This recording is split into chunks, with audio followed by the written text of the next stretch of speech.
दारू दारू दारू.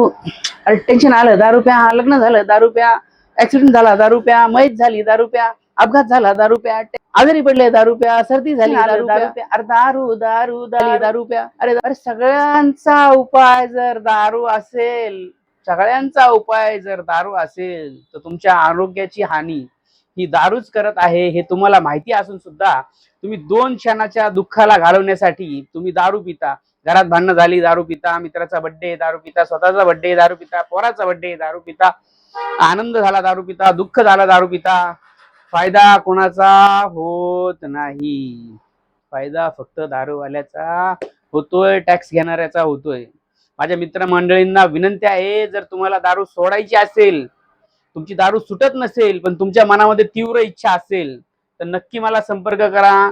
आपण काहीतरी प्रयत्न करू. आपले ते व्यसन मुक्तांगण केंद्र आहे, तिथले जे सहकारी आपल्याला सांगितलं आहे की कोणाला दारू सोडायची आहे, त्यांच्यामध्ये इच्छा आहे, तर त्यांच्याकडे कोर्स आहे, महिन्याभरासाठी तुम्ही जाऊ शकता किंवा त्याच्यापेक्षा जास्त. फक्त तुम्हाला गोळ्यांचे पैसे द्यायचे आहेत, कोर्सचे पैसे द्यायचे नाहीत. म्हणजे की बाबा तुमची आर्थिक परिस्थिती कमकुवत आहे आणि मग तिथं जर फी असेल तर ती फी माफ करण्यात येईल, पण तुम्हाला गोळ्या आणि चहा नाश्ता काय असेल एक्सवायझेड ते खर्च जो आहे तो द्यावा लागेल फक्त.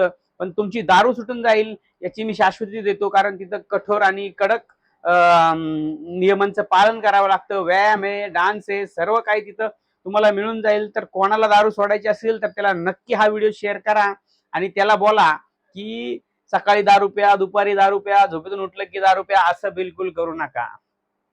सुखात दुःखात दारू प्या, असं बिलकुल करू नका. दारू सोडवायची असेल तर तुमच्या चांगल्या मित्राला हा व्हिडिओ नक्की शेअर करा. माझा नंबर स्क्रीनवरती दिला आहे. धन्यवाद.